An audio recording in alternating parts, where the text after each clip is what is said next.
A number of high-profile Netflix stars have backed a staff walkout. It's going to take place today, and it's in response to the comedian Dave Chappelle's comedy special, The Closer. Well, Chappelle and Netflix have both come under fire, as the special it features jokes that some believe to be offensive and hateful towards members of the LGBTQ+ community.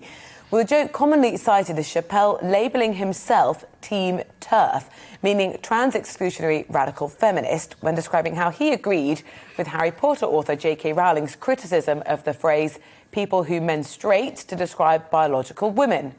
The walkout is a call for more trans-inclusionary content to protest Netflix's refusal to take down the special. Well, the Good Place star Jamila Jamil and Queer Eye's Jonathan Van Ness have already publicly shown support for the movement. Let's get more on this. Showbiz reporter Kinsey Schofield joins us now from Tinseltown. And Kinsey, we've mentioned a couple there, but how much support is there for this walkout? I'd say the support is pretty loud, but that tends to happen with social media movements. If I'm being honest with you, I would tell you that there is a ton of quiet, silent support for Dave Chappelle in the Hollywood community, and people are just very fearful of voicing that support because they don't want to be in turn canceled.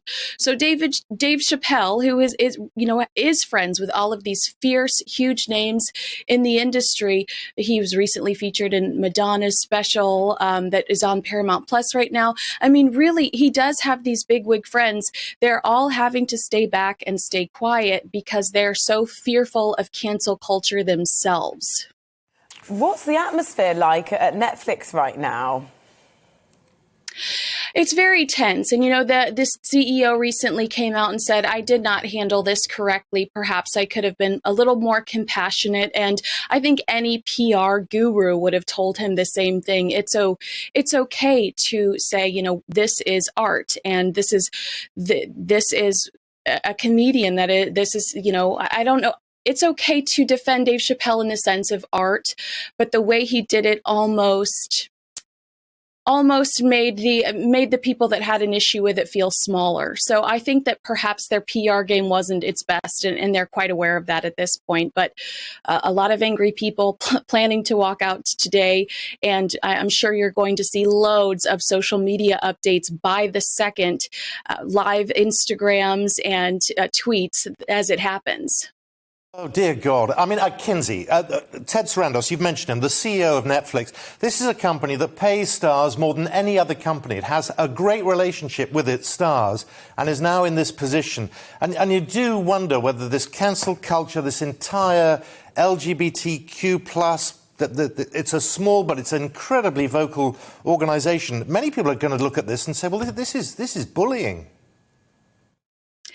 Well, and that is exactly what Dave Chappelle's entire special is about. I've watched it twice now, all the way through, and he discusses that. He discusses how people are doing more complaining and canceling than doing anything that is powerful and positive for their movements.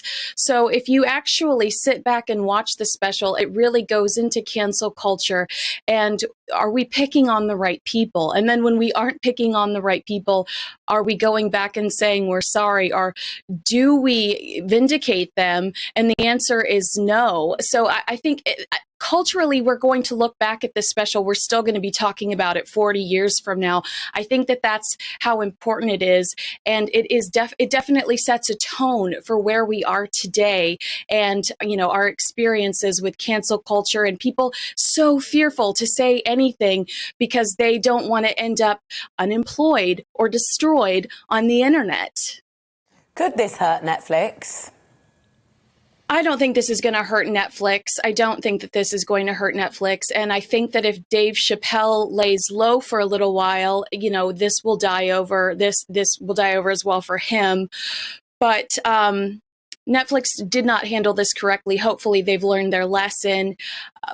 But, I also think that I understand a lot of what he's talking about in that special about how we are so fearful in our everyday lives of everything we say and everything we do because it feels like there's a mob out to destroy us. It's true. It's how we function nowadays.